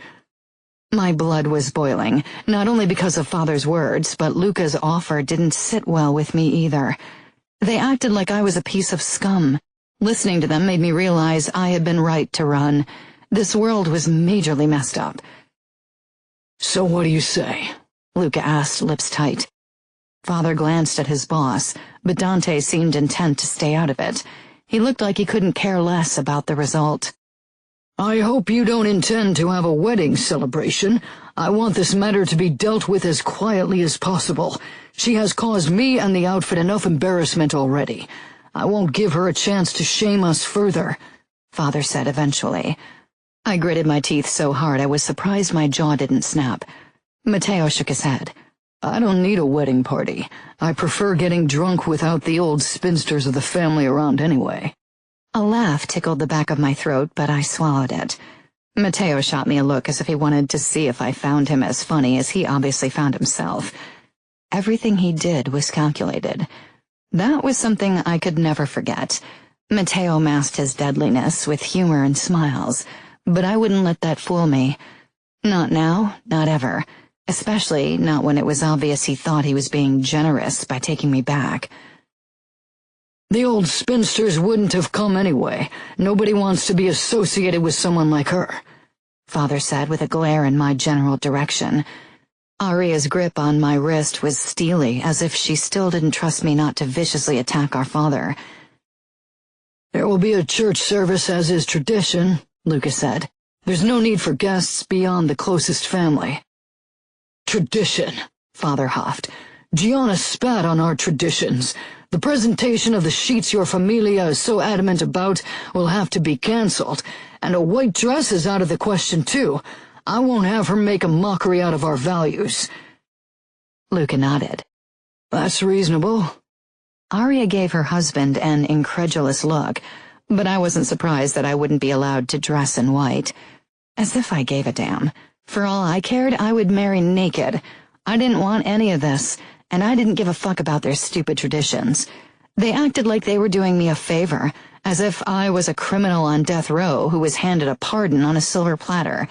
I'd done nothing wrong, nothing compared to what each of the men in this room had done. She's probably let every man in Europe have her, and you still want her? Father asked again. I knew he was doing it to shame me and hurt me, and I hated it that he wasn't entirely unsuccessful. I stared at the man who was my father and felt nothing. I'd always known he didn't like me much, but I'd never realized how much he despised me. I sunk my nails into the soft flesh of my palms. Matteo stood tall with that twisted smile on his face. I hunted her for 6 months. If I didn't want her, do you really think I would have wasted so much time on her? I've got better things to do. If I heard that one more time, I'd completely lose it. I thought you were looking for revenge, but my men told me you didn't lay a finger on her. Father directed a hard look at me. Then again, you probably didn't want to get your hands dirty. I don't think a simple shower is going to wash my daughter clean again. Aria gripped my wrist even tighter, and I halted. I hadn't even realized I'd taken a step toward our father to do. I wasn't even sure what I would have done. Hit him? Maybe. His words and expression made me actually feel dirty, and I hated that he had that power over me. At the same time, I'd have rather thrown myself off the roof of this house than admitted that I hadn't slept with any guy while I was on the run. That was a secret I'd protect with all my might. "Who says I'm not still out for revenge?" Matteo asked in a dangerous voice. His eyes met mine. The bastard. So the concerned looks in the car had all been for show? He knew I didn't want to marry him. He knew this was a punishment for me. Who knew what else he had in mind for me once I was in his clutches? "I won't marry anyone," I snapped. "This is my life." Father looked livid as he stomped toward me and slapped me hard across the face. My ears rang and the taste of copper filled my mouth. A long time and many slaps ago I would have cried. "You will do as I say. You soiled our name and my honor enough as it is. I won't tolerate your insolence a day longer," he growled, his face bright red. "What if I don't?" My wrist was almost numb from Aria's crushing grip. She'd managed to position herself halfway between Father and me, despite Luca's obvious disapproval, but he was busy holding Matteo's shirt in an iron grip. I tried to tug Aria back, but never took my eyes off Father. Aria was still trying to protect me, but this was a battle she couldn't fight for me. Father's hand was still raised, ready to hit me again. What would he do if I hit him back? I wished I were brave enough to find out. "For your betrayal, nobody would blink an eye if I gave you to one of the outfit's sex clubs, so we can make use out of your promiscuity." Despite my best intentions, shock widened my eyes. Dante frowned, but I wasn't sure if that was a good sign or not. Matteo's eyes were burning with so much hatred that the hairs on the back of my neck rose. Luca was still gripping his shoulder. Stopping him from what? I wasn't really sure. "That won't happen. Gianna will become my wife. Today," Matteo said. "What?" I blurted, but Father's slap silenced me again. It was harder than before, and his ring caught my lower lip. Pain burst through my face, and warm liquid trickled down my chin. "That's enough," Aria said, and suddenly Luca was pulling her back, and Matteo was gripping my arm tightly and leading me out of the room and down the hall toward the bathroom. I wasn't sure if it was the shock of what had happened or the speed in which Matteo dragged me away, but I didn't fight him, only stumbled along, not even bothering to stop blood from dripping onto my shirt from my split lip. Matteo shoved me into the bathroom, then entered after me and locked the door. I stared at my image in the mirror. Blood covered my chin, and more blood dripped from the cut in my lower lip and onto my shirt. My lip was already swelling, but I was happy to find my eyes dry, no sign of a single tear. Matteo appeared behind me, towering over me, his dark eyes scanning my messed-up face. Without his trademark shark grin and the arrogant amusement, he looked almost tolerable. "You don't know when to shut up, do you?" he murmured. His lips turned into a smirk, but it looked somehow wrong. There was something unsettling in his eyes. The look in them reminded me of the one I'd seen when he'd dealt with the Russian captives in the basement. "Neither do you," I said, then winced at the pain shooting through my lip. "True," he said in a strange voice. Before I had time to react, he gripped my hips, turned me around, and hoisted me onto the washstand. "That's why we are perfect for each other."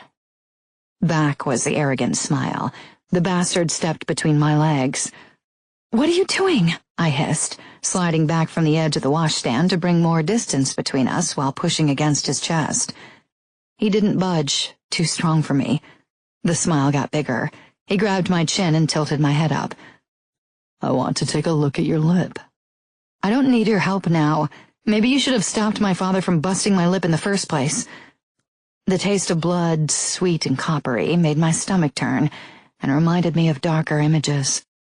"Yes, I should have," he said darkly, his thumb lightly touching my wound as he parted my lips.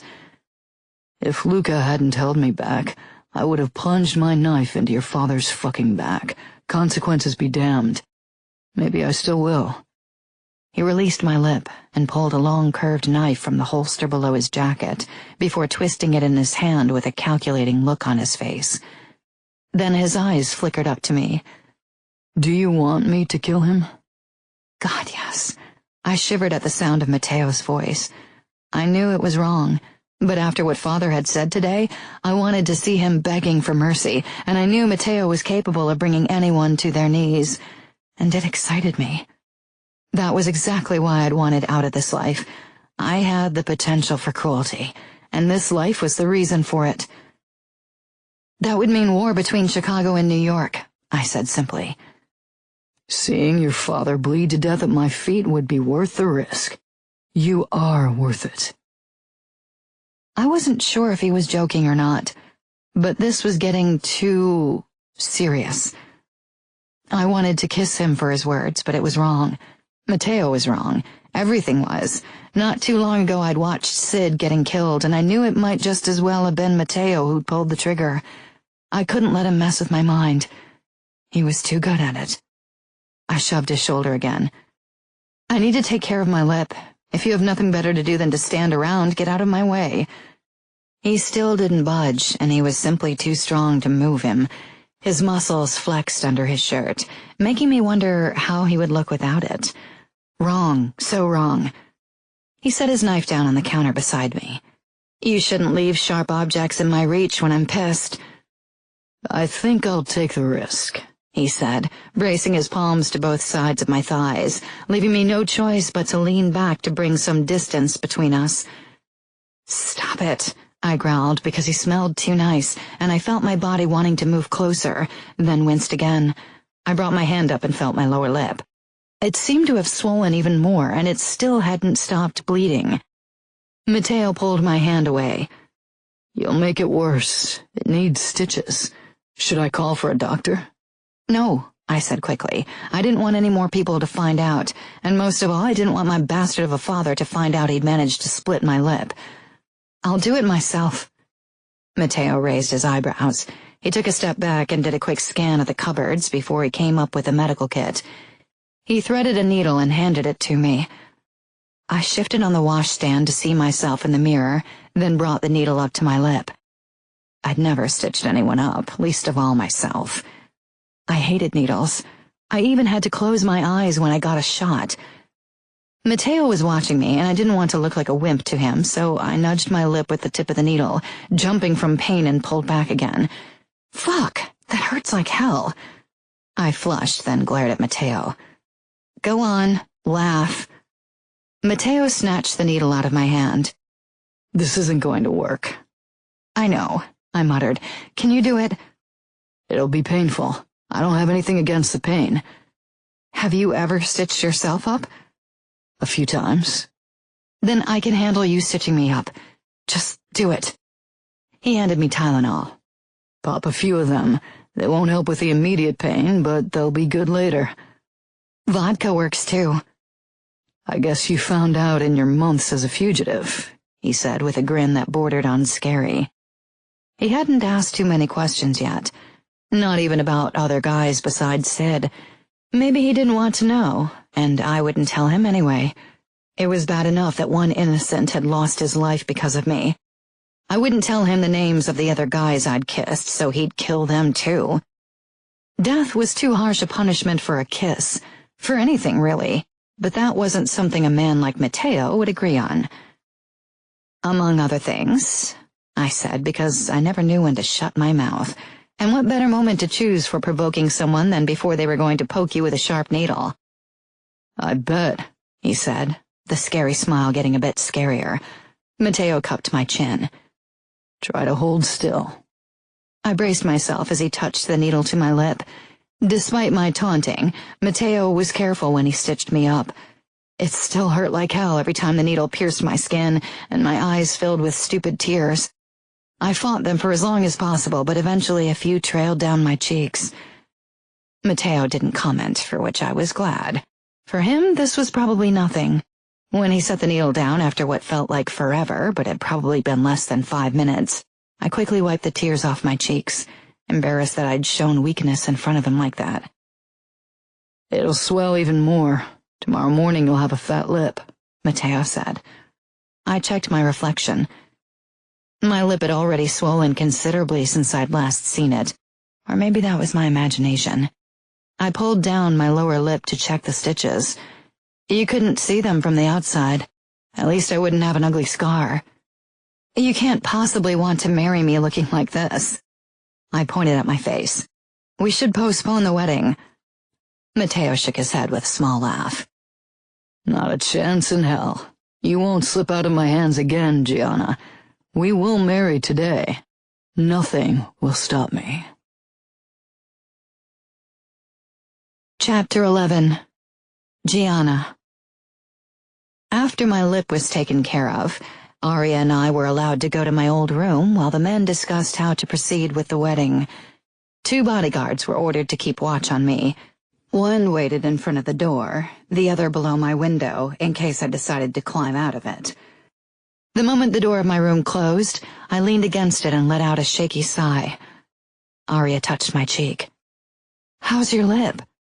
"Okay. Matteo stitched it up for me."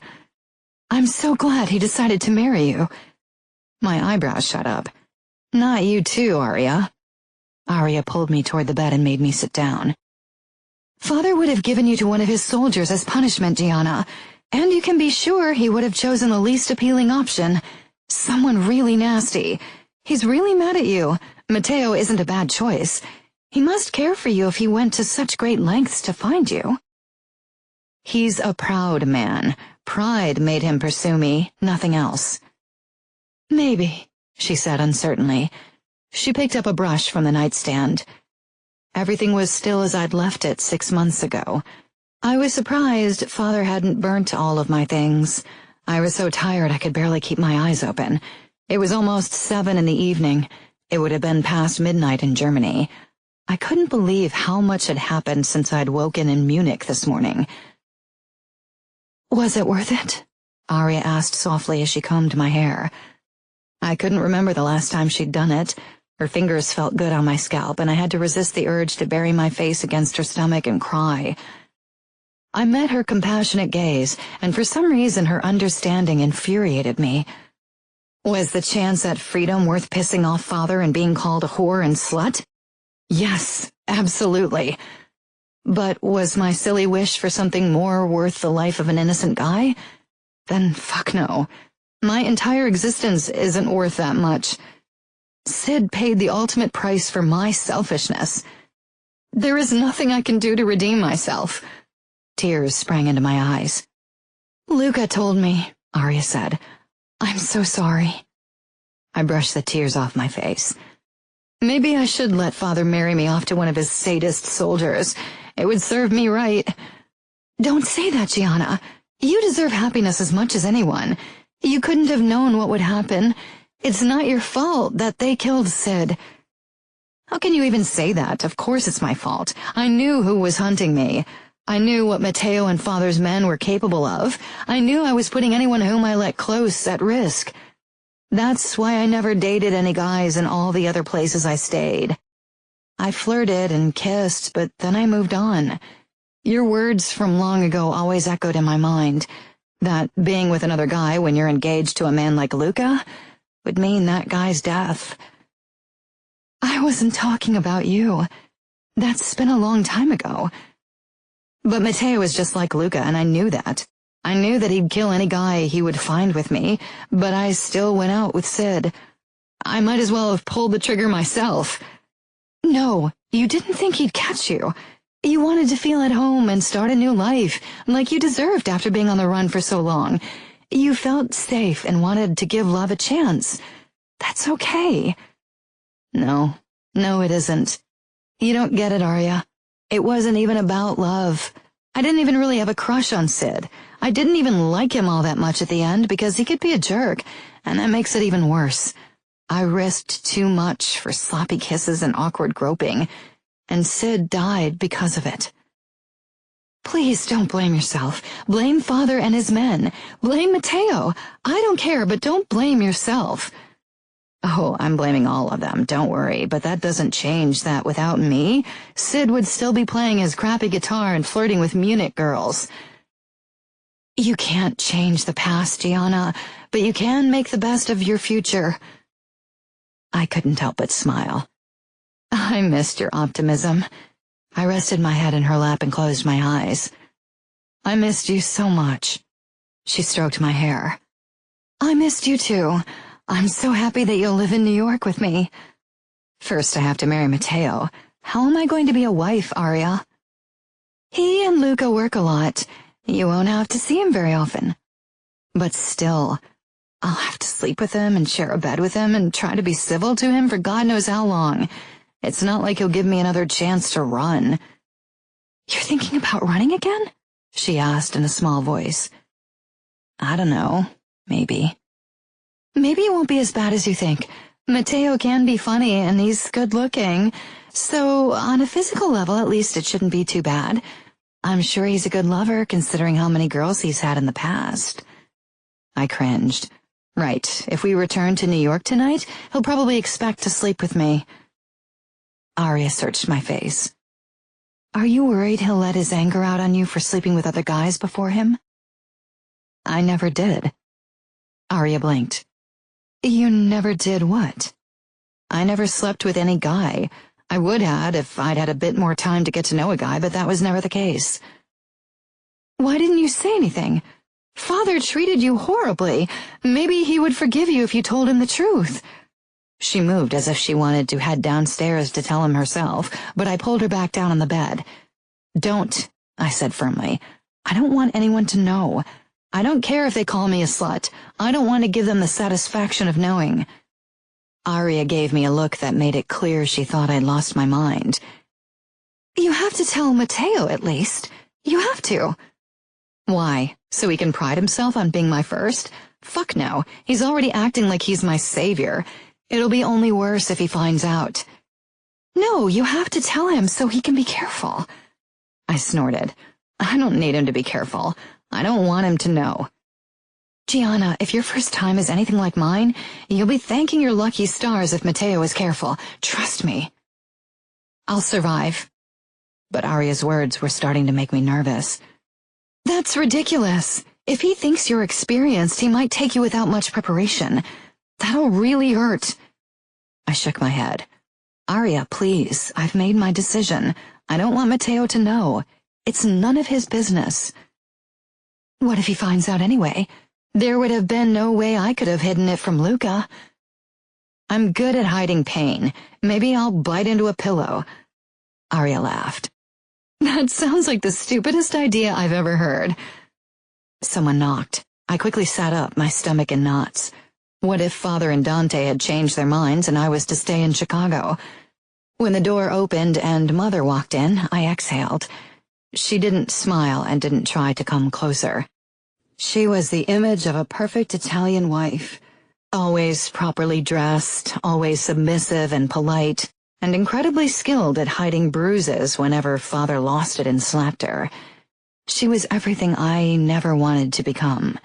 If Matteo ever slapped me, I'd hit him back, no matter the consequences. The priest is on his way. He'll be here in 15 minutes. We need to get you ready for the ceremony, she said matter-of-factly. My eyes widened. So soon? Mother nodded. The Vitiellos want to return to New York as soon as possible, which is probably for the best. I rose from the bed, then slowly walked toward Mother. Father will be glad to see me gone. What about you? I wanted to ask, but didn't dare to. Mother lifted her hand and brushed my cheek for the barest moment before taking a step back. You shouldn't have run.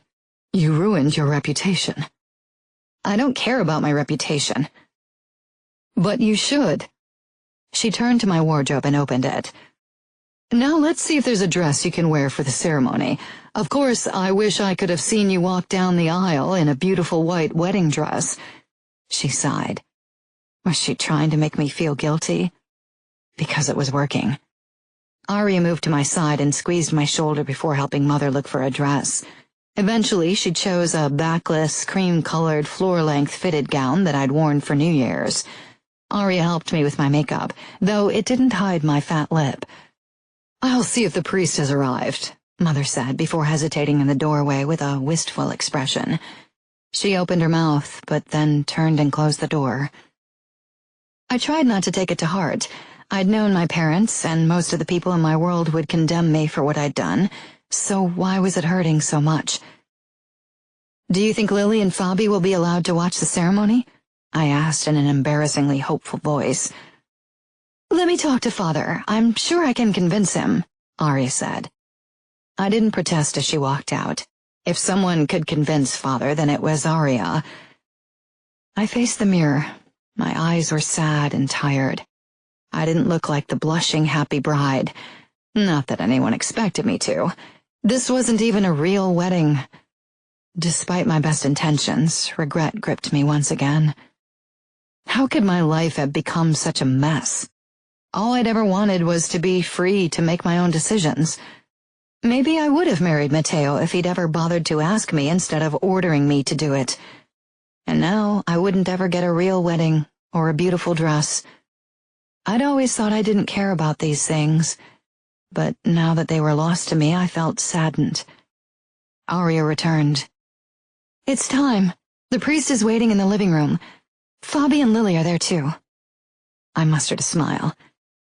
"Then let's get married." Matteo. Even without a wedding gown, Gianna was a fucking sight to behold. The dress hugged her curves I'd take my time exploring when we were back in New York. I couldn't wait to lay claim to every inch of her body. I'd make her forget everything that was before me. Gianna met my gaze as if she knew what I was thinking, and I really didn't bother to hide my want for her. I'd fuck her tonight, no matter how tired and jet-lagged I was. I'd waited too long for this.